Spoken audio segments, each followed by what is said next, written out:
नमस्ते दोस्तों, पीएमसी हिंदी की संपूर्ण स्वास्थ्य श्रृंखला में आप सबका स्वागत है। मैं स्नेह गुप्ता। मैं विदुषी बुबना। आज हम फिर से एक टैबलेट के बारे में, जिसमें हमने पिछले एपिसोड में जो चर्चा की उसी के बारे में हम आगे और विस्तार से बताएंगे। पिछले एपिसोड में दोस्तों आपने देखा कि हमने बीमारी के 3 कारण आपको बताए। पहला जो बताया साइंटिफिक, अनवांटेड, अनसाइंटिफिक और इरेगुलर, और उसके 3 पिलर आपको बताए हमने, फूड हैबिट, थॉट पैटर्न और रिलेशनशिप, यानी कि हमारा आहार, विचार और रिश्ते। पहले एपिसोड में आपने जाना कि हम किस तरह से अपने आप को आहार के द्वारा और अपने विचारों के द्वारा किस तरह से अपने आप को स्वस्थ कर सकते हैं।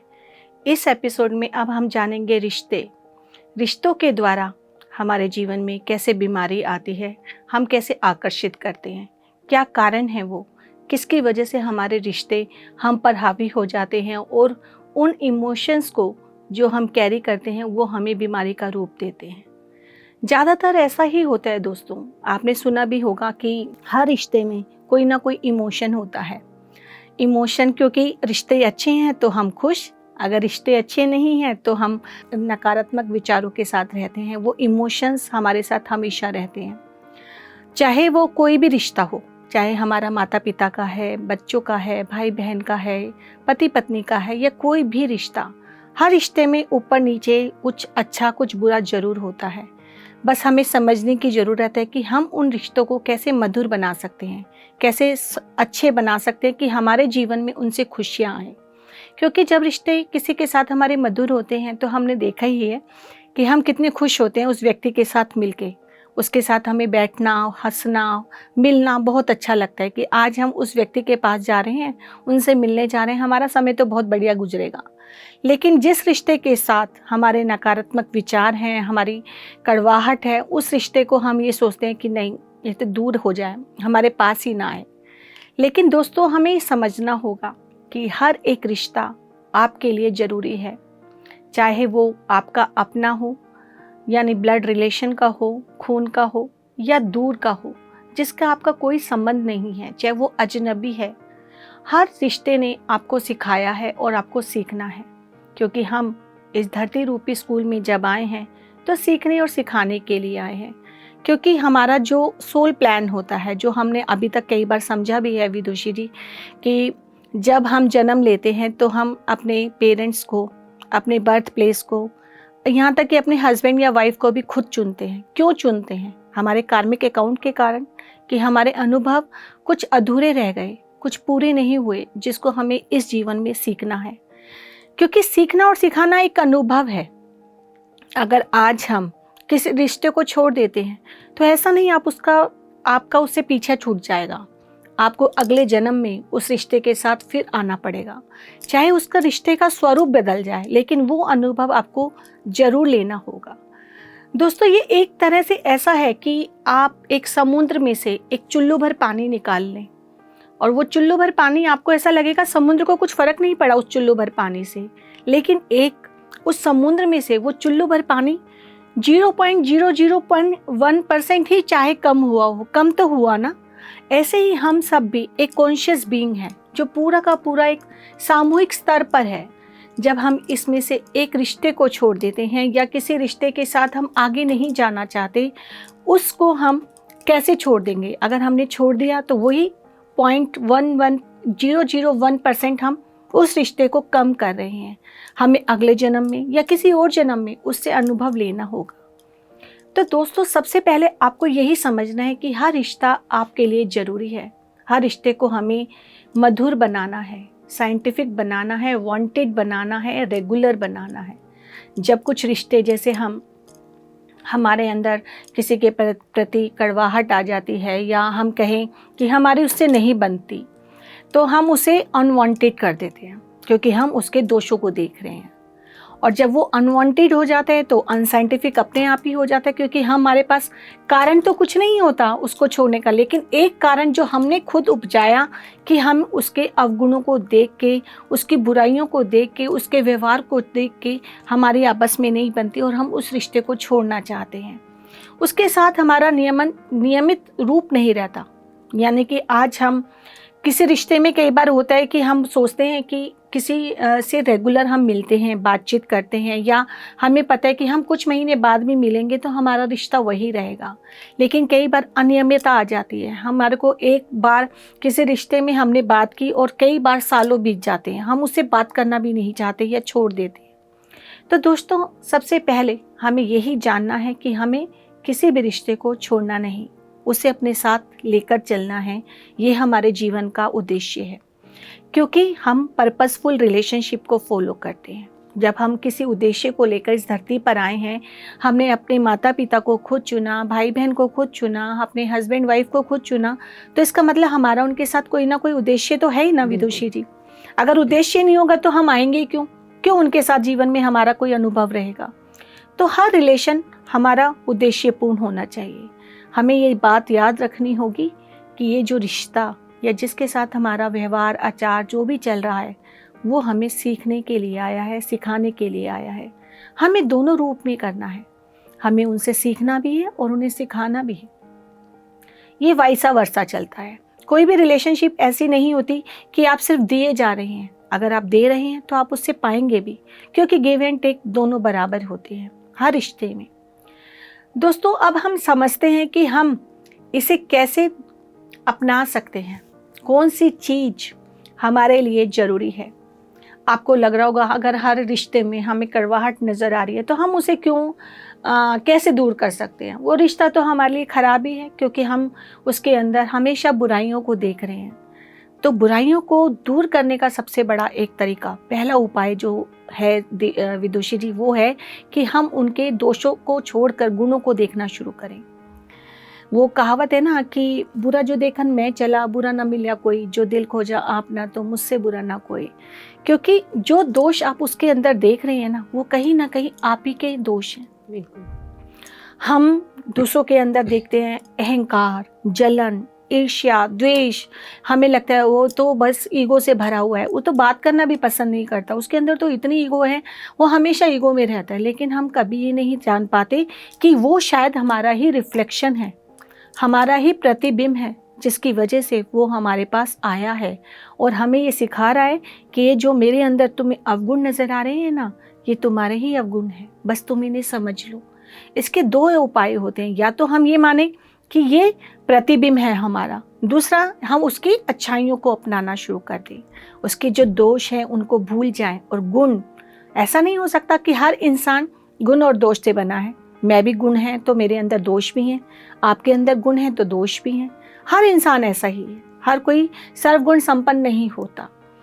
हो सकता है मेरे अंदर आज कई बार मैं गुस्सा कर जाती हूँ, लेकिन दूसरा गुण मेरे अंदर है कि मैं बहुत जल्दी मान भी जाती हूँ, बहुत प्यार से बोलने लग जाती हूँ, अगले ही पल में सब कुछ भूल जाती हूँ। तो ये गुण मेरा अगर कोई अपनाए, जिसको मेरे सारे दिन अवगुण नज़र आते हैं, तो उसके जीवन में बदलाव आना शुरू हो जाएगा, क्योंकि उसको मेरे अंदर अच्छाई दिखनी शुरू हो जाएंगी। ये छोटी छोटी चीज़ें हम जब इम्प्लीमेंट करते हैं तो डेफिनेटली हमारे जीवन में बदलाव आता है और हमारे रिश्तों में मधुरता आने लग जाती है। और जब रिश्तों में मधुरता आ जाती है तो वो रिश्ते हमारे लिए वांछित बन जाते हैं, वांटेड जिसे हम कहते हैं, साइंटिफिक बन जाते हैं। उनका कारण हमें होता है कि नहीं, ये रिश्ता तो मेरे लिए ज़रूरी है, क्योंकि इससे मुझे बहुत प्यार मिलता है, इससे मुझे बहुत सीखने को मिला। और नियमित भी बन जाता है, क्योंकि जिसके साथ आप अच्छा व्यवहार रखते हो, अच्छा फील करते हो, उसको आप हमेशा नियमित रूप से मिलना भी चाहते हो, बातें भी करना चाहते हो। तो ये इस तरह से काम करता है। दूसरा तरीका एक ये भी है कि अगर हम ये माने कि हम 4 प्रिंसिपल्स जो हमारे कार्डिनल्स हैं उनको अपनाएं, अहम ब्रह्मास्मि, त्वत्वमसि, प्रज्ञानम ब्रह्मा, सर्वम खलिदम ब्रह्मा। अहम ब्रह्मास्मि क्या है? मैं ब्रह्मा हूँ। त्वत्वमसि, तुम ब्रह्मा हो। ये जो हम ज्ञान आपस में बांट रहे हैं, बोल रहे हैं, ये भी ब्रह्मा है। और हर एक कण, इवन यहाँ जो भी है, मान लीजिए कुर्सी है, चेयर है, टेबल है, वो भी ब्रह्मा ही है। कण कण में भगवान। कहते हैं ना, मानो तो पत्थर में भी भगवान, नहीं तो जो मूर्ति है उसमें भी कुछ नहीं है, सिर्फ श्रद्धा भाव है, आपकी सोच है, आपका विश्वास है जो काम करता है। तो यही विश्वास जब हम अपने अंदर ले आएं कि मेरे को जब दूसरे रिलेशनशिप में ये नज़र आ रहा है कि मैं उसे अपने साथ नहीं रख पा रही, कोई भी रिलेशनशिप हो सकती है आपकी, चाहे ससुराल में हो, चाहे फ्रेंड्स के साथ हो, चाहे किसी रिलेटिव के साथ हो, कोई भी दूर दराज, इवन अजनबी भी कोई ना हो, तो उसके साथ जब आपको ऐसा लगे कि मेरी कड़वाहट बढ़ रही है, मैं इसके साथ अच्छा फील नहीं कर रही, तो आप तुरंत ये सोचें कि मैं ब्रह्मा हूँ तो वो भी ब्रह्मा है, मैं भगवान हूँ तो वो भी भगवान है, जो मेरे अंदर गुण दोष हैं वो भी उसके अंदर हैं, तो हम में फ़र्क क्यों?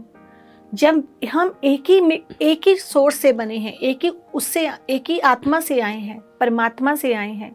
खाली जीव आत्मा तो हमारी अलग हुई है, वो ज्ञान लेने के लिए आई है, अलग अलग शरीर में आई है, क्योंकि उसे अलग अलग अनुभव लेने हैं। पर परमात्मा एक है जिससे हम आए हैं, तो हम अलग कैसे हो सकते हैं? बस जैसे आप इस सोच को बदलेंगे, आपके रिश्तों में मधुरता आनी शुरू हो जाती है, आप प्यार से रहना शुरू कर देते हैं। जैसे आपके हाथ की उंगलियां हैं, एक उंगली में चोट लग जाती है तो क्या आप उस उंगली को छोड़ देती हैं? छोड़ देंगे विदुषी जी अगर किसी उंगली में चोट लग जाए तो आपको? बिल्कुल भी नहीं, कटवाना तो दूर की बात है। हाँ, तो आप क्या करेंगी? आप उसको और प्यार से, क्योंकि चोट लग गई, ध्यान रखेंगे कहीं इसको और चोट ना लग जाए, और उसको संभाल के रखेंगी। हर उंगली का कार्य अलग है, हर आपकी 5 उंगलियां अलग अलग ही है ना। आप जो फर्स्ट उंगली आपकी ये कर सकती है, अनामिका उंगली, वो आपकी इंडेक्स फिंगर नहीं कर सकती। ऐसे ही मिडिल फिंगर वो काम नहीं कर सकती जो आपका थंब कर सकता है। लेकिन आपको 5 चाहिए। जब आप इनको अलग नहीं कर सकते, एक उंगली को नहीं छोड़ सकते, तो हम हर एक इंसान को, हर एक रिश्ते को कैसे छोड़ सकते हैं? बस दोस्तों, हमें यही समझना है कि जब मैं ब्रह्मा हूँ वो भी ब्रह्मा है, जो मेरे अंदर गुण दोष हैं वो ही उसके अंदर है, वो मेरा ही प्रतिबिंब है। दोस्तों, ये प्रतिबिंब जो है ना, ये बहुत कार्य करता है। कई बार तो ये इतनी मज़ेदार चीज़ें करा देता है कि आप जब अपने आप को देखना चाहते हैं, मिलना चाहते हैं, आपको सजना संवरना होते, तो आप सबसे पहले मिरर के सामने जाते हैं। बिना मिरर के आप अपने बाल भी नहीं बांध सकते, एक बिंदी भी नहीं लगा सकते। अगर आपको एक बिंदी लगानी है तो भी आपको शीशे के सामने जाना होता है। दोस्तों, जब हमें बिंदी को ठीक करना है तो आपको अपने ऊपर काम करना होगा। आप शीशे पे बिंदी को ठीक नहीं कर सकते। ये हमारा एक स्वरूप जो वास्तविक है, हमें अपने अंदर काम नहीं करना, अपने ऊपर काम करना है, ना कि सामने वाले के ऊपर काम करना है। प्रतिबिंब सिर्फ आपकी छवि दिखा रहा है, आपका रूप दिखा रहा है। वास्तविकता आप हो, ना कि सामने वाली छवि। ये बिल्डिंग, यानी हमें बिल्डिंग के ऊपर काम करना है, उसके रिफ्लेक्शन या उसकी छाया के ऊपर काम नहीं करना। ये जो बिल्डिंग होती है उस पे काम करना है, ना कि जो उसकी छाया एक दिखाई दे रही है उस पे काम करना है। स्नेह मैम, आपकी इस बात से ना मुझे एक मूवी का सीन याद आ गया। आप सबको दोस्तों याद ही होगा, बहुत ही फेमस मूवी है अमर अकबर एंथनी, जिसमें एंथनी का रोल हमारे फेमस, सबके बहुत ही प्यारे चहेते अमिताभ बच्चन ने किया है। लेकिन वो सीन ऐसा है कि दोस्तों, है तो वो बहुत ही कॉमेडी वाला, देख के आज भी देखते हैं तो हंसी आती है। लेकिन उसी सीन में अगर हम ध्यान से अब आप उसे देखिएगा तो आप अनुभव करेंगे कि उसमें यही चीज़ बताई है जो मैम अभी हमें बता रहे हैं कि मिरर। उसमें क्या हुआ था कि एंथनी जो है बहुत ज़्यादा ड्रिंक करके अपने घर पहुंचा था और उसके यहाँ माथे पे चोट लगी हुई थी। तो वो दर्द हो रहा है, चोट है, उसे इसका एहसास तो है। वो घर में पहुंचता है तो वो मिरर के आगे अचानक आता है, तो उसको मिरर देख के उसे लगता है कि मेरे चोट नहीं है, यहाँ पे चोट लगी हुई है। तो उसे अरे चोट लग गई, तो वो कॉटन फैब्रिक के उसको वहाँ से क्लीन करता है, फिर वहाँ पे फूंक मारता है, दवाई लगाता है, फिर वहाँ मिरर पे ही बैंडेज लगा। वो सारे काम मिरर पे कर रहा है, अपने ऊपर कुछ नहीं। ना तो उसने अपना खून साफ किया, कुछ भी नहीं किया, सारे काम उसने मिरर पे किए और अपने आराम से जाके सो गया। लेकिन जब सुबह उठा तो उसे वहाँ दर्द था।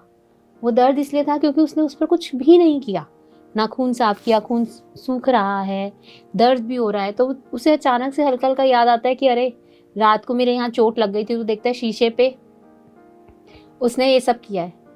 तो ये देख के हमें बड़ी हंसी आई, क्या किया, ऐसे बड़ा अच्छा सा लगा। लेकिन दोस्तों, उसी सीन में हमें यही बात समझाई गई, यही बात दिखाई गई। देखिए, यही जागरूकता की बात है। अगर हंसिए, मजाक, सब कुछ बहुत अच्छा है, लेकिन मूवीज़, सीरियल्स हमें बहुत कुछ हमारे बारे में ही, हमारे जीवन के बारे में ही बताते हैं। हर चीज़ में आध्यात्मिकता है।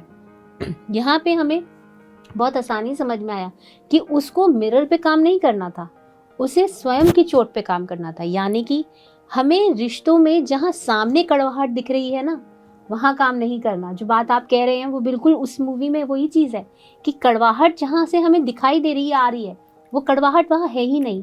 ये कड़वाहट हमारे भीतर है, इसलिए क्योंकि जो भीतर है, अगर अंदर हमारे पास जहर है तो हम किसी को जहर दे सकते हैं और हमें जहर ही वापस मिलेगा।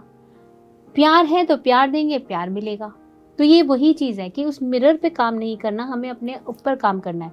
हम अपनी चोट को ठीक करेंगे तो दर्द नहीं होगा सुबह उठकर अमिताभ बच्चन की तरह। क्या बिल्कुल सही है ना? बिल्कुल सही विदुषी जी, क्योंकि उस मूवी में जब हमें समझ नहीं आया था, लेकिन आज जब हम आध्यात्मिकता में आए और हर चीज़ को जब हम गहराई से समझते हैं, चाहे वो मूवी हो, चाहे सीरियल हो या कुछ भी हो, तो हमें समझ में आता है कि इनका तात्विक कारण क्या है, किस वजह से ये हमें दिखा रहे हैं बस। लेकिन हम सब हंसी मजाक में वो चीज़ें ले जाते हैं और भूल जाते हैं। तो ऐसी छोटी छोटी चीज़ें होती हैं। कई बार हम मिरर में, आपने देखा होगा, अपनी पोज बना बना के देखते हैं, तो वो हमारा रिफ्लेक्शन ही तो है जो हम देख रहे हैं।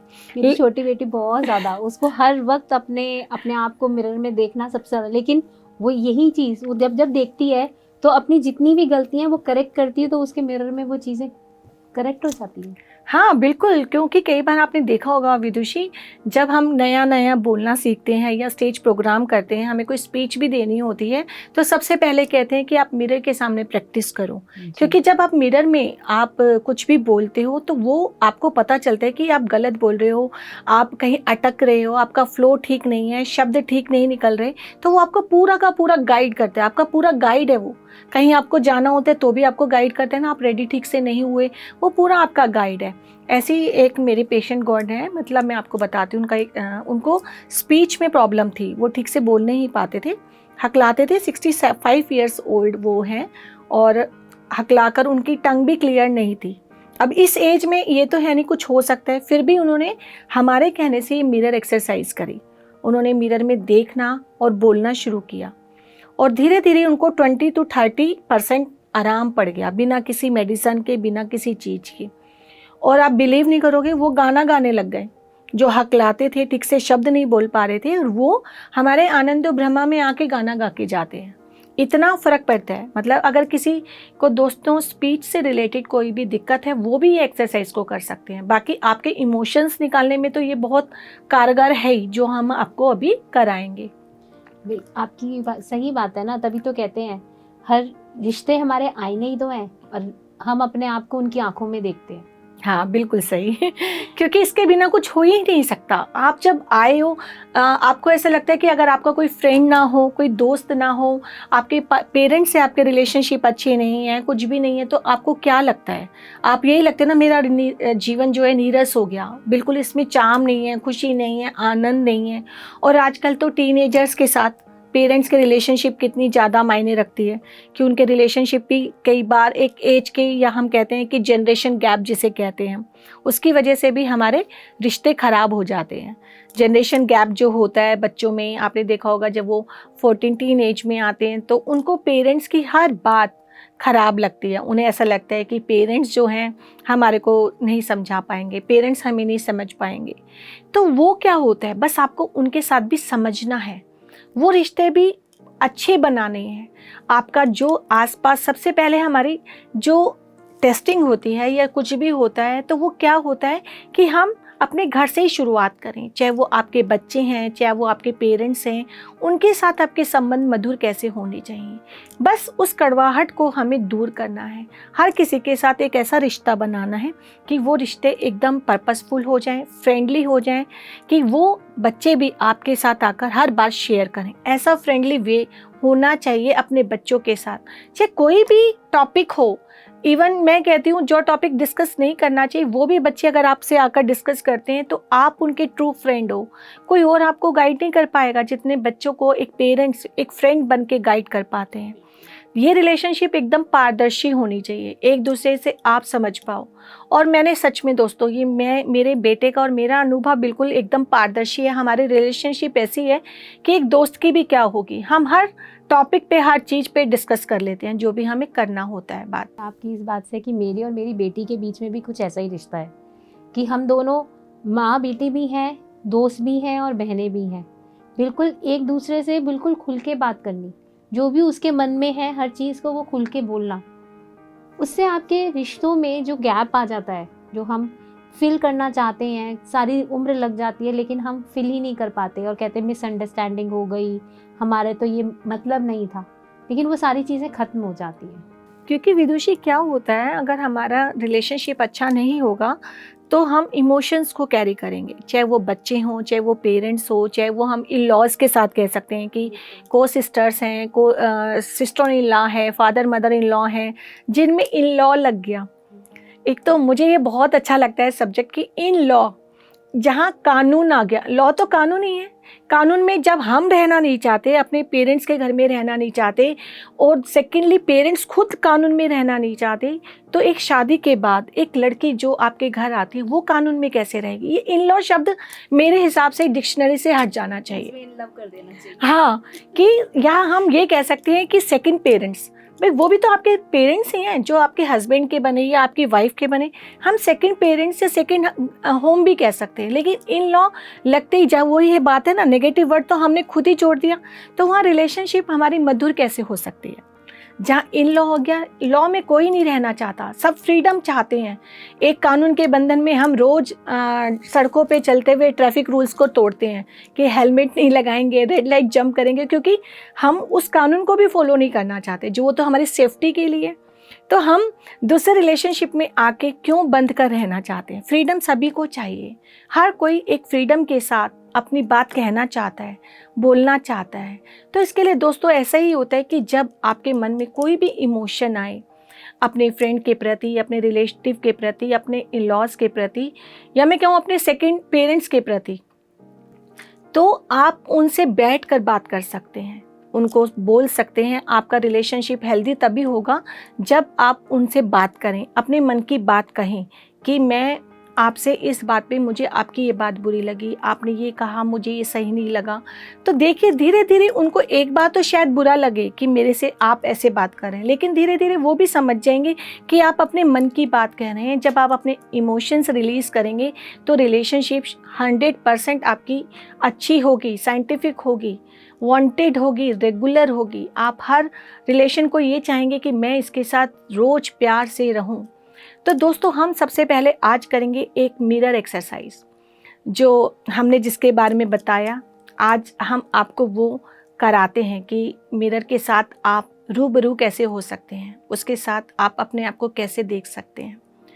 आप सब हमें सुन पा रहे हैं, देख भी पा रहे हैं, लेकिन हम आपको नहीं देख पा रहे।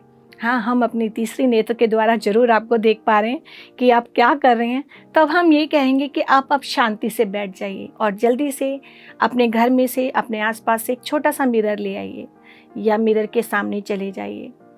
अब मिरर नहीं है तो आपके पास फ़ोन है, आपका मोबाइल, जिसमें आप रोज़ सेल्फ़ी लेते हैं अलग अलग पोजेज़ में, तो उस फ़ोन को सेल्फ़ी मोड में ऑन कर लीजिए। 10 मिनट के लिए हम बहुत आराम से इस एक्सरसाइज को करेंगे और आपके उसके बाद अनुभव भी जानना चाहेंगे। तो बहुत आराम से आप खड़े हैं तो खड़े हो जाइए। आपको लग रहा है मैं खड़े होकर कंफर्टेबल हूँ, आपको लग रहा है मैं बैठ के कंफर्टेबल हूँ, बस आप कंफर्टेबल पोस्चर में होने चाहिए। और मिरर आपके हाथ में है या आप मिरर के सामने हैं, बिल्कुल आराम से। दोस्तों अब आप अपनी आंखें खोलकर बहुत आराम से, गहराई से उस शीशे के सामने जहाँ खड़े हैं बस अपनी आंखों में देखिए।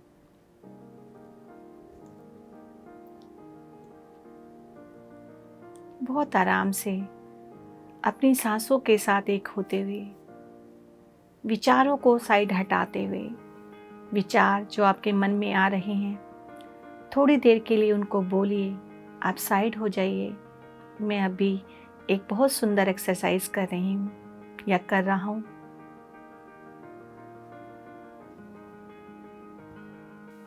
इस आँखों को देखते हुए आपको कैसा लग रहा है?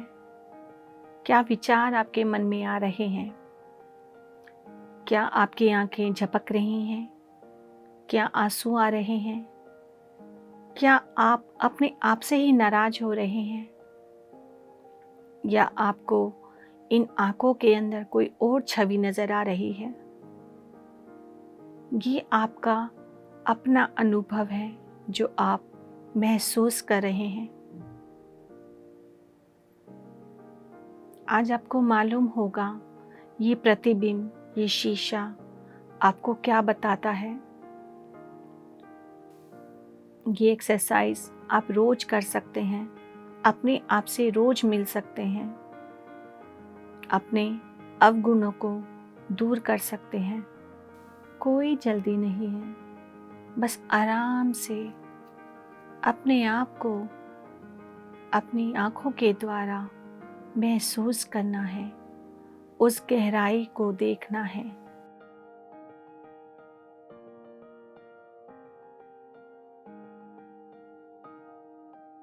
ये आँखें बहुत कुछ बोलती हैं, बस हमें समझना है कि क्या कह रही हैं। इन खुली आँखों से हम जीवन को बाहरी रूप से देखते हैं। जब ये आँखें बंद हो जाते हैं तो हम भीतरी रूप में देखते हैं। लेकिन आज इस शीशे के द्वारा हम खुली आँखों से अपने आप को महसूस करेंगे। आपके अंदर जो भी भाव आ रहे हैं, चाहे अच्छे या बुरे, वो आपके अपने अनुभव हैं, उन्हें आने दीजिए। आपका रोने का मन कर रहा है तो रो लीजिए, आपका हंसने का मन कर रहा है तो हंस लीजिए। किसी और के प्रति कोई और विचार या इरिटेशन या कड़वाहट आ रही है तो आज उसे जाने दीजिए, बल्कि उसे फॉरगिव कीजिए, उससे माफ़ी मांगिए और माफ़ी दीजिए। क्योंकि जो भी रिश्ता आपके पास आया है, आपको सिखाने के लिए आया है। अगर अब आपकी आंखें थक गई हैं, आपको लग रहा है आंखें बंद करनी है, तो आंखें बंद कर सकते हैं। जो नहीं देख पा रहे अपने आप को, और बंद आंखों से अब अपना अनुभव देखिए कि क्या लगा, क्या महसूस हुआ, किसके प्रति क्या विचार आया। और जो व्यक्ति अपने आप को अभी भी देख रहे हैं तो वो जारी रखें अपने आप को देखना। आँखों के द्वारा क्या क्या नज़र आ रहा है, क्या कोई छवि आप ही की नज़र आ रही है, आप ही का स्वरूप दूसरे रूप में नज़र आ रहा है। आप अपने आप को सुंदर देख रहे हैं, कुरूप देख रहे हैं, क्या देख पा रहे हैं आप? क्योंकि ये रूप आपने पहले कभी नहीं देखा, कभी नहीं जाना, जो आज आपके सामने निकल कर आया है। आज आपको मालूम होगा कि बाहरी रूप तो कितना सुंदर था, लेकिन जब मैं अपने अंदर गहराई में गई अपनी आँखों के द्वारा, तो मेरा रूप कुछ अलग था, जिसे शायद मैं ही नहीं पसंद कर पा रही या कर पा रहा। हर एक बुराई जो दूसरे में नज़र आ रही थी आपको, शायद अब आपको अपने अंदर नज़र आएगी। वास्तविक स्वरूप आप हैं, कोई और नहीं। अब सबकी आंखें धीरे धीरे बंद हो गई हैं, और अब बंद आंखों से आप क्या देख रहे हैं? क्या आपको कोई आपके चारों तरफ एक सर्कल आउटलाइन नज़र आ रही है? किस कलर में है वो? ऑरेंज है, येलो है, वाइट है? वो आपकी ऑरा को दर्शाती है कि आपकी ऑरा आपके इर्द गिर्द बंद आंखों से आपको नज़र आई आज। दूसरा, आपको क्या अनुभव हुआ? आपका रोने का मन कर रहा है, आपका हंसने का मन कर रहा है, या कोई और इमोशन जो आपके अंदर दबा हुआ था आज निकल कर आया है। बंद आंखों से अब आप बहुत शांत हो गए। आज जैसा अनुभव शायद ही आपको कभी हुआ हो। आज जो भी इमोशन आपका रिलीज़ हो रहा है, उसे होने दें, और अपने इस अनुभव को आप ज़रूर लिखें जो आपने महसूस किए। अब धीरे धीरे अपनी आँखों पे ऊपर अपने हाथ लगाएं, अपने हथेलियों को अपनी आँखों के ऊपर रखें। 5, 4, 3, 2, 1, 0। और अब अपनी आंखें खोलें अपनी मिरर के सामने। अब आपको क्या लग रहा है? इस मिरर के सामने जब आपने आँखों के खोल कर देखा था, गहराई में गए थे, तब कुछ और था। जब आंखें बंद की जब कुछ और अब आंखें खोल कर कुछ और। ये 3 अनुभव आपको अभी हुए होंगे। इन अनुभव को आप हमारे साथ साझा कर सकते हैं। आप हमें YouTube पे कमेंट बॉक्स में लिख कर भी भेज सकते हैं, जो PMC हिंदी के ऊपर जब ये प्रोग्राम आता है। इस एक्सरसाइज के लिए आप सबका बहुत बहुत धन्यवाद जो आप सब ने हमारे साथ की। Thank you. अब हम आगे बढ़ते हैं, अपनी इस रिश्ते की श्रृंखला को आगे बढ़ाते हैं। बहुत ही खूबसूरत इस ध्यान के लिए। अभी दोस्तों आपने अनुभव किया होगा मिरर क्या करता है। हमारे रिश्ते भी हमारे आईने ही हैं। ये इसीलिए कराया गया। समझिए इस चीज़ को कि वो हमारे आईने कैसे हैं। हर पल उनका हर बिहेवियर, उनका हर एक बॉडी लैंग्वेज हमें कुछ बताता है। नहीं जी, आपने कभी महसूस किया होगा कि कोई रिश्ता तो हमें इतना प्रिय होता है, हम जैसे ही उसके पास जाते हैं या वो हमारे पास आता है तो बस हम सब कुछ छोड़ छाड़ के उसके साथ लग जाते हैं। और कुछ रिश्ते ऐसे होते हैं जो हमारे वैसे बहुत नज़दीक होंगे, लेकिन उनके आने से हमें कभी कंफर्ट फील नहीं होता। वो क्यों ऐसा लगता है? हमारे बीच में एक अजीब सा अनजाना सा एक गैप महसूस होता है। इसे कहते हैं कि एनर्जी फील्ड का चेंज होना। हर व्यक्ति की अपनी अपनी एक ऊर्जा क्षेत्र होती है। चाहे वो ध्यान करता है या वो नहीं करता, उसका ऊर्जा क्षेत्र कैसा है ये उसके पास आने से हमें महसूस होता है। किसी व्यक्ति को हम नहीं जानते, कोई रिश्ता नहीं है, फिर भी हमें वो अच्छा लगता है उसके साथ बैठना, समय बिताना। कभी हम किसी पार्टी में जाते हैं, फर्स्ट टाइम मिलते हैं, लेकिन बहुत अच्छी दोस्ती हो जाती है। और कुछ लोग ऐसे होते हैं जिन्हें हम सालों से जानते हैं, लेकिन उनकी वाइब्रेशंस टाइम के साथ अजीब सी हो जाती है। हमें ऐसा लगता है कि अब हमें उनके साथ अच्छा नहीं लगता। वो चीज़ नहीं है। फ़र्क ये होता है कि आपकी और उनकी ऊर्जा का सामंजस्य बिगड़ जाता है, एक बैलेंस बिगड़ जाता है। यहाँ बिगड़ने का अर्थ है कि या तो आपकी ऊर्जा इतनी बढ़ गई, आप इतने ऊर्जावान हो गए और उसके आगे उनकी ऊर्जा कुछ भी नहीं है, तो इसलिए आपको ऐसा लगता है कि उनकी ऊर्जा पूरी नहीं है या एक अजीब सी बेचैनी नज़र आती है। कुछ लोगों की ऊर्जा बहुत अच्छी होती है, वो बहुत खुश मिजाज होते हैं, जिंदा दिल होते हैं, हर चीज़ को बहुत अच्छी तरीके से देखते हैं, समझते हैं। भले ही वो मजाक करते हो, लेकिन अंदर से वो बहुत गहरे होते हैं। तो उन लोगों के साथ बड़ा अच्छा लगता है, उनकी ऊर्जाएं बहुत अच्छी होती हैं। ऐसे रिश्ते बड़े प्यारे होते हैं हमें। तो ये क्या है? ये एनर्जी फील्ड कैसे बनती है? ये रिश्ते में हम कैसे लेकर आ सकते हैं? जब दोस्तों हम ध्यान करते हैं नहीं जी, तो हमारी ऊर्जा क्षेत्र पॉजिटिव होने लगता है और बढ़ने लगता है। इस चीज़ को हम कह सकते हैं कि जब भी पत्री सर दिल्ली आया करते थे, तो आपको याद होगा कि हम सब अपने घर में बस प्लान करते थे कि अच्छा सर इतने बजे आ रहे हैं। सर कभी नहीं कहते थे कि मैं आ रहा हूँ, मुझसे मिलने आओ, मैं यहाँ होगा, इस समय मुझसे मिलो। कभी भी नहीं, सर ने कभी नहीं कहा मेरे से आओ, मेरे से मिलो। लेकिन हम फिर भी सब भागे भागे जाते थे। उनके साथ रहना, उनके साथ समय बिताना अच्छा लगता था। एक ऐसा रिश्ता जो हर तरीके का था, जिसमें हम पिता को भी देखते थे, जिसमें हम दोस्त को भी देखते थे, जिसमें हम गुरु को भी देखते थे। एक ऐसा रिश्ता जहाँ हम उनके लिए बच्चे भी थे, उनके दोस्त भी थे, वहाँ बराबरी का दर्जा भी था, एक गुरु शिष्य का भी था। ये भी रिश्ता था, लेकिन उस रिश्ते के पीछे हम जाते थे। तो वो क्यों जाते थे? क्योंकि वहाँ का उनका एनर्जी फील्ड इतना था कि वहाँ एक सुकून मिलता था।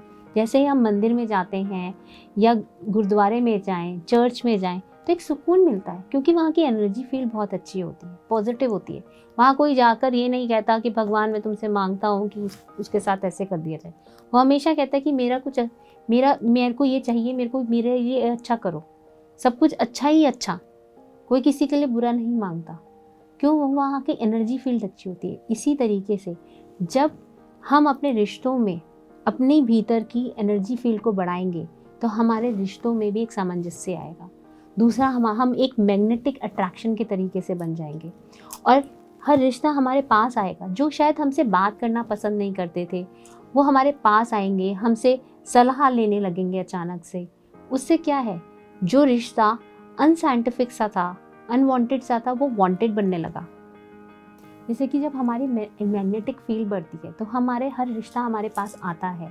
हमारे साथ उनके साथ एक असमंजस्य जो नहीं था वो बैलेंस बनने लगता है। हमने बहुत देखा होगा कि कुछ लोग हम उन्हें पसंद करते हैं या वो हमें पसंद करते हैं, लेकिन फिर भी एक अजीब सी दूरी है ना। वो कभी हमसे ढंग से बात करते, हमारे पास बैठते, ना हम उनके पास कुछ बैठ पाते बात कर। लेकिन अचानक से जब हम ध्यान करने लगते हैं, हमारी एनर्जी फील्ड बढ़ती है, हम एक मैग्नेटिक अट्रैक्शन करते हैं, तो हर कोई आपके पास आएगा, आपसे सलाह लेगा, आपसे। तो वो रिश्ता कैसा बन जाता है, वो अचानक से वांटेड बन जाएगा। आपको लगेगा कि हर कोई मेरे को क्यों फ़ोन कर रहा है, क्या मेरे पास आने की इच्छा क्यों हो रही है, क्योंकि वो एक उस ऊर्जा को महसूस कर पाता है। तो आपके रिश्ते जो कहीं धुंधले से पड़ गए थे, उन पर से एक जो मिरर है उस पर जो एक धूल पड़ी थी, वो धूल हटने लगती है। और इसकी वजह से क्या होता है कि जो अनवांटेड रिलेशनशिप है वो वांटेड में बदल जाते हैं, अनसाइंटिफिक साइंटिफिक में बदल जाते हैं। यानी कि साइंटिफिक का मतलब क्या होता है दोस्तों, कारण, रिश्ते का कारण। हम कहेंगे कि अब माँ बाप हैं हमारे, तो क्या कारण है, दोस्त हैं क्या कारण है, भाई बहन है क्या कारण है। अब इसमें कारण का क्या अर्थ है, यहाँ कारण का अर्थ है कि हम उनसे क्या सीख रहे हैं या वो हमें क्या सिखा रहे हैं। तो साइंटिफिक कारण, रिश्तों के कारण क्या है। अब रिश्ते चाहे पेरेंट्स हैं, बच्चे हैं, दोस्त हैं, अब कहें कि इसके पीछे क्या कारण है। माँ बाप तो हमारे बचपन से ही हैं, जब हम पैदा हुए तो वो हमारे पेरेंट्स हैं, हम उनके बच्चे हैं। तो यहाँ पे कारण कहाँ से आ गया, यहाँ कारण है हम कुछ सीख रहे हैं, कुछ सिखा रहे हैं। अब इसका मैं आपको दोस्तों एक एग्जांपल दूंगी कि कोई आपके साथ, हमें लगता है कि उस पर्सन को बहुत ज़्यादा गुस्सा आता है, बहुत क्रोध होता है बात बात पे। अगर हम हस्बैंड वाइफ के रिलेशन, किसी वाइफ को बहुत ज़्यादा क्रोध आता है, किसी के हस्बैंड्स को बहुत ज़्यादा गुस्सा आता है, या हम देखें कि हमारे फैमिली मेम्बर में कोई पर्सन है जो बहुत जल्दी आउटबर्स्ट हो जाता है, और उनके बर्स्ट होते ही या उनका कुछ इस तरीके से गुस्से में बोलते ही आपका रिएक्शन शुरू हो जाता है, आपका भी गुस्सा। और घर में पता चलता है कि एक छोटी सी बात जो वहीं ख़त्म हो सकती थी वो बहुत बड़े झगड़े में बदल जाती है, और कई कई दिन तक वो लंबी खिंचती रहती है। तो इसको हम कैसे ख़त्म कर सकते हैं, कैसे उस रिश्ते को एक खिंचाव, एक दूरियां बनने से कैसे ख़त्म हो सकती हैं जब आप शांत रहें। यानी कि वो रिश्ता आपको पेशेंस सिखा रहा है। यहाँ पे उस रिश्ते का पर्पस है कि वो आपके जीवन में आया आपको पेशेंस सिखाने के लिए, आपको लिसनर बनाने के लिए, ऑब्जर्वर बनाने के लिए। शांति से सिर्फ सुनिए, जब वो शांत हो जाए फिर अपनी बात को रखिए, क्योंकि क्रोध में ना तो उनकी सुनने की और समझने की क्षमता नहीं होती, और हम सोचते हैं कि हम जितना उनसे ज़्यादा तेज बोलेंगे तो उनकी क्षमता बढ़ जाएगी, लेकिन होता क्या है, क्षमता कुछ बढ़ती नहीं है और दूरियां बढ़ जाती हैं। तो ये चीज़ें हम अक्सर देखते हैं।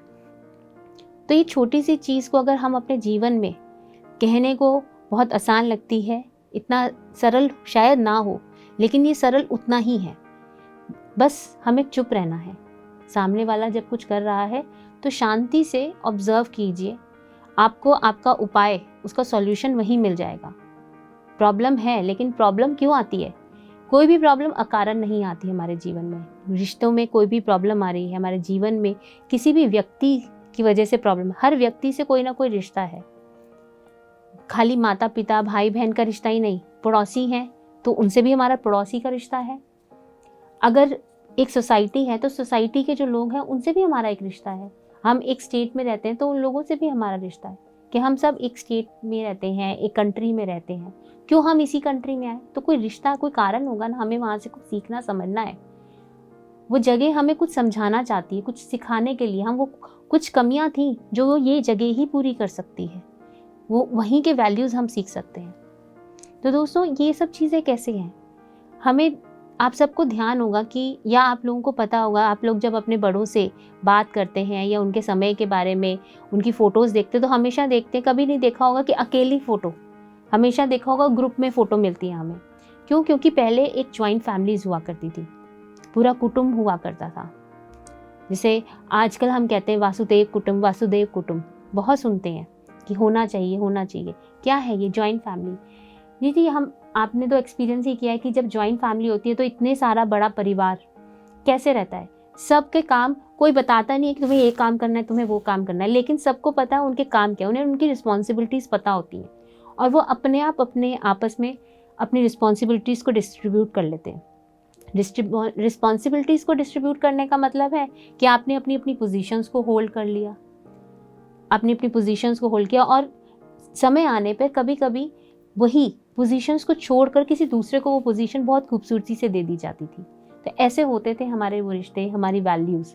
लेकिन समय के साथ कुछ कारण ऐसे हुए कि जॉइंट फैमिलीज लुप्त होती गई और न्यूक्लियर फैमिलीज आ गई। यहाँ हम कह सकते हैं कि जो हमारा ईस्टर्न कल्चर था वो वेस्टर्न कल्चर में कन्वर्ट हो गया। कोई भी चीज़ अच्छी या बुरी नहीं है। मैं ये नहीं कह रही कि जॉइंट फैमिलीज अच्छी थी, न्यूक्लियर फैमिलीज बुरी हैं, न्यूक्लियर फैमिलीज अच्छी हैं, जॉइंट फैमिलीज बुरी हैं। बात यहाँ वैल्यूज़ की है। जो वैल्यूज़ हम अपनी जॉइंट फैमिली में सीखा करते थे, वहाँ पे जो प्रेम था, जो कंपैशन था, जो शेयरिंग की नेचर थी, जो रिस्पॉन्सिबिलिटीज़ का लेन देन था, लेना, पोजीशंस को होल्ड करना, छोड़ना, ये सारे वैल्यूज़ को हमें अपने जीवन में वापस से लेकर आना है। क्योंकि सही तरीके से रिस्पॉन्सिबिलिटीज़ को बनाना, सही तरीके से रिस्पॉन्सिबिलिटीज़ को निभाना और सही तरीके से रिस्पॉन्सिबिलिटीज़ किसी दूसरे के हाथ में देना, जब हम ये राइटियस वे में करने लगते हैं तो रिश्तों में अपने आप खूबसूरती बढ़ती चली जाती है। हमें मालूम है कि अब ये समय आ गया है कि उन्हें वो रिस्पॉन्सिबिलिटी दे देनी चाहिए। तो हमें अपने बच्चों को वो चीज़ें दे देनी चाहिए कि वो अपने डिसीजंस खुद लें। एक समय के बाद वो इतने उनमें वैल्यूज़ आ चुकी होती हैं कि वो अपने डिसीजंस ले सकते हैं और उसके कॉन्सिक्वेंसेस फेस करने के लिए भी वो पूरे सक्षम होते हैं। उन्हें मालूम है कि अगर हम कुछ गलत करेंगे तो कुछ होगा और वो तैयार भी होते हैं। लेकिन अगर हम उन्हें क्रिटिसाइज़ करते रहें कि नहीं तुमने ये क्या कर दिया, हम तो पहले ही मना कर रहे थे, तो उनमें वो जो करेज होती है वो डूबने लगती है। तो दोस्तों, रिश्ते ऐसे होते हैं जहाँ हमें रिस्पॉन्सिबिलिटीज़ का लेना है, समझना है, लेकिन देना भी सीखना है। अपनी रिस्पॉन्सिबिलिटी को छोड़ के उन्हें पोजीशंस देनी है कि अब तुम फ्री हो, तुम्हारे को फ्रीडम की ज़रूरत है ना। अब हमने जो सिखाना था हमने सिखा दिया, अब आप अपनी जर्नी को अपने एक्सपीरियंस के साथ आगे बढ़िए। हाँ, समय समय पे गाइड करना हमारा काम है, हमें करना भी चाहिए क्योंकि हमारे अपने एक्सपीरियंसेस हैं, लेकिन थोपना नहीं है। तो यहाँ पे रिश्ते मेंटेन करते हैं। जब हम वैल्यूज़ को अपनाते हैं तो हम रिश्तों को मेंटेन करते हैं, और जब रिश्तों को मेंटेन करते हैं तो रिश्ते बहुत अच्छे से चलते हैं। वहाँ कुछ छूटता नहीं है। हम ये नहीं कहते कि अनवांटेड है और हमने छोड़ दिया। रिश्ते अगर हमारे जीवन में ये बनकर आए हैं तो वो हमें उन्हें कैरियर बनाकर अपने साथ चलना है। हमने देखा है ना, साइकिल में पिछले कभी हमारे पीछे कैरियर्स हुआ करते थे और उस पर लोग बैठ के सामान रख के सब जाया करते थे पहले तो वो कैरियर्स किस लिए थे? वो कैरियर हमें यही बताता है कि रिश्तों को हमेशा साथ लेके चलना है। ये तो नहीं है ना कि आज मुझे कोई सामान नहीं ले जाना, किसी को पीछे बैठाना नहीं है तो वो कैरियर उतार के साइकिल पे से रख दिया जाता था। वो हमेशा लगा रहता था कि जब भी कोई जाना हो, कुछ भी सामान हो तो हम उसको रख सकते हैं, किसी को हमारे साथ जाना है तो वो पीछे बैठ सकता है। वो कैरियर हर तरीके से काम आता है। ऐसे ही हमें अपने रिश्तों में एक कैरियर साथ रखना है। जो लगता है कि ये रिश्ता हमें इसे बहुत कुछ समझाने की कोशिश करी, फिर भी दूरी बनी हुई है, वो समझ नहीं रहा है, उसे छोटी सी पनिशमेंट देने की कोशिश करी, गुस्सा भी दिखाया, फिर भी नहीं मान रहा, तो हमें उससे रिश्ता तोड़ना नहीं है। हमें उसे एक कैरियर लगाना है अपने साथ और उसे साथ लेके चलना है, बस एक न्यूट्रल बन के। क्योंकि हमें लग रहा है कि वो रिश्ता अब हमारे लिए वांटेड नहीं रहा। लेकिन जैसे कि आपने कहा कि चुल्लू भर, अगर हम एक सागर में से चुल्लू भर पानी भी निकालते हैं तो वो जो छोटा सा कण, छोटा सा जल का अंश, उस सागर को फर्क नहीं पड़ता शायद, लेकिन वो अंश तो कम हुआ है ना। तो हमारे जीवन से वो रिश्ते की कमी हमें अधूरा करती है। जब हम अहम ब्रह्मास्मि की बात करते हैं, तत्वमसि की बात करते हैं, तो उसमें भी वो तत्व है। तो भगवान कैसे पूरा हो सकता है? हमारा तत्व कैसे पूरा होगा? जब सब कुछ एक होगा, पूरा ब्रह्मांड में सब कुछ हमारे अंदर सम्माहित होगा, तो हर रिश्ता हमारे अंदर सम्माहित होना बहुत ज़रूरी है। तो उसे कैरियर बना के साथ रखिए, उसे छोड़िए मत। उसे अनवांटेड लेके छोड़ना नहीं है, उसे वांटेड रखना है। तो अपनी मैग्नेटिक फील्ड बढ़ाइए, एक कैरियर लगाइए और साथ लेके चलिए, और अपनी रिस्पॉन्सिबिलिटीज़, अपनी वैल्यूज़ को दोबारा से अपने जीवन में लेकर आइए। जब हम इसको अपने जीवन में लाना शुरू करेंगे तो देखिएगा आपको कुछ कभी कभी ऐसा भी महसूस होगा कि मैं तो सबसे बहुत अच्छे से बात करती हूँ, मन में भी सबके लिए बहुत अच्छा है, फिर भी मेरे को ऐसे अनुभव होते हैं कि जो लोग बहुत ज़्यादा मतलबी होते हैं, ग्रीडीनेस बहुत ज़्यादा है, जेलसी की फीलिंग है, फिर भी उनमें ऐसे लोग मुझे क्यों बार बार टकरते हैं अपने मेरे जीवन में। मैं तो ऐसा कुछ भी नहीं करती, किसी से कुछ लेती नहीं हूँ, कुछ छीनती नहीं हूँ, फिर भी ऐसे लोग आ रहे हैं मेरे जीवन में। तो वो क्यों? क्योंकि इसके पीछे एक सिद्धांत है, लाइक अट्रैक्ट्स लाइक। जैसा हम हैं वैसे ही लोगों को हम खींचेंगे।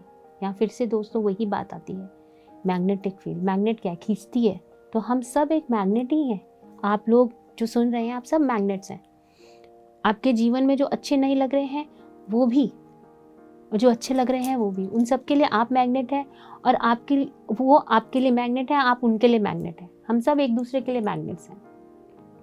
तो हम कैसे? क्योंकि कहीं ना कहीं किसी ना किसी से, हो सकता है हम उनसे जेलसी ना करते हो, लेकिन हो सकता है कुछ देख के हमारे मन में इच्छा आती हो, काश मेरे पास भी ये होता, हमेशा उसको तो मिल जाता है। या बचपन में कभी कि हमेशा मैंने भी उतनी मेहनत करी, उसने भी करी, हम दोनों सेम ही टीचर से पढ़ते हैं, इतना ही समय पढ़ते हैं, फिर भी उसके मेरे से 2 मार्क्स ज़्यादा कैसे आए?